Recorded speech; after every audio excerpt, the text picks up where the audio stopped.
For centuries, the lush land of Saint-Domingue, now Haiti, was a gold mine for France, built on the brutal labor of over 500,000 enslaved Africans.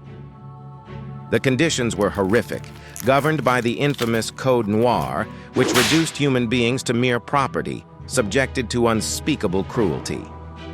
The air was thick with the scent of sweat, sugarcane, and fear, where life expectancy was tragically short, and rebellion was met with unimaginable brutality. Yet, within this crucible of suffering, the seeds of defiance began to sprout.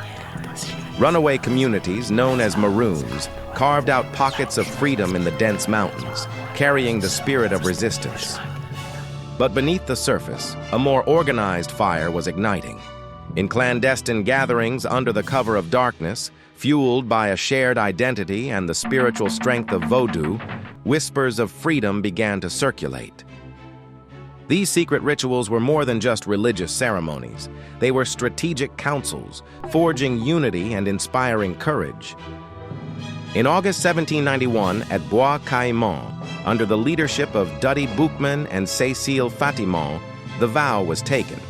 The enslaved people of Saint-Domingue swore to cast off their chains, igniting a revolution that would shake the foundations of the colonial world. The seeds of revolution were planted in the fertile soil of resistance, watered by centuries of injustice, and ready to bloom into an unstoppable force. Out of this cauldron of resistance emerged a leader of unparalleled strategic genius, Toussaint Louverture. Born into slavery around 1743, Toussaint was a man of extraordinary intellect and vision. Unlike many, he gained some education, learning to read and write, and acquired valuable knowledge of medicinal plants and military strategy during his time as a coachman. When the revolution erupted, he initially served as a physician, but his innate leadership skills quickly propelled him to the forefront. Toussaint meticulously organized the disparate rebel forces, instilling in them discipline, military tactics, and a powerful sense of purpose. He transformed a ragged band of freedom fighters into a formidable army, capable of challenging the well-equipped forces of European powers. Louverture wasn't just a military commander. He was a master of diplomacy, skillfully playing the Spanish and British against the French, leveraging their rivalries to secure arms and support for his burgeoning army. He dreamt not just of freedom from slavery, but of an autonomous, self-governing society. His rise was a testament to the transformative power of human resilience and the unwavering pursuit of freedom, marking him as a pivotal figure in history. He became known as Louverture, meaning the opening, or the opener, a fitting name for the man who opened the path to liberty. The path to freedom was fraught with unimaginable danger, complicated by the swirling currents of European politics. The revolution wasn't just a simple fight against French slaveholders. It was a complex and shifting tapestry of alliances and betrayals, influenced by the radical ideals and brutal realities of the French Revolution itself. When France abolished slavery in 1794, Toussaint shrewdly aligned his forces with the French Republic, expelling the Spanish and then the British, who sought to capitalize on the chaos. His brilliance lay in recognizing that true liberty could only come through a unified, powerful Saint-Domingue. But victory brought new challenges. Internal divisions fractured the rebel forces. Tensions simmered between the formerly enslaved, led by Toussaint, and the free people of color, led by figures like André Rigaud. This erupted into a brutal civil war, known as the War of Knives, forcing Toussaint to consolidate his power through hard-won military triumph. While external powers like Britain and Spain sought to exploit the chaos, Louverture, in a delicate and dangerous dance, negotiated and fought, striving to preserve the dream of a free Saint-Domingue while navigating the swirling currents of a global conflict.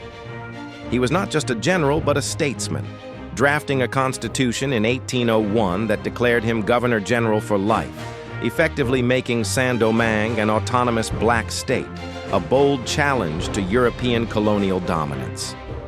He was building a nation, but the powerful forces across the Atlantic would not tolerate such a precedent. The dream of freedom faced its greatest challenge. Napoleon Bonaparte, Emperor of France, could not tolerate a successful Black Republic in the Caribbean. Envisioning a vast French empire stretching across the Americas, he dispatched a massive expeditionary force, the largest France had ever sent overseas, under the command of his ambitious brother-in-law, General Charles Leclerc. The Armada sailed with explicit orders: crush the rebellion, capture Louverture, and most chillingly, reimpose slavery. The arrival of the French, a staggering force of over 20,000 elite troops, heralded a new and more brutal phase of the conflict. Facing such overwhelming numbers, Toussaint's strategy was one of scorched earth, burning towns and plantations, denying the French resources, and retreating into the interior, forcing them to fight a guerrilla war in unfamiliar territory. Leclerc, however, employed deceit, promising to uphold the abolition of slavery and even offering high positions to Toussaint's generals if they surrendered. Many, including Christophe and Dessalines, temporarily laid down their arms. In a tragic turn of events, Toussaint, exhausted by years of war and seeking a peaceful resolution, agreed to a parley with Leclerc. It was a fatal mistake. In June 1802, under false pretenses, he was captured, bound, and swiftly deported to France, where he would languish and die in a cold prison cell in the Jura Mountains, never to see his homeland again.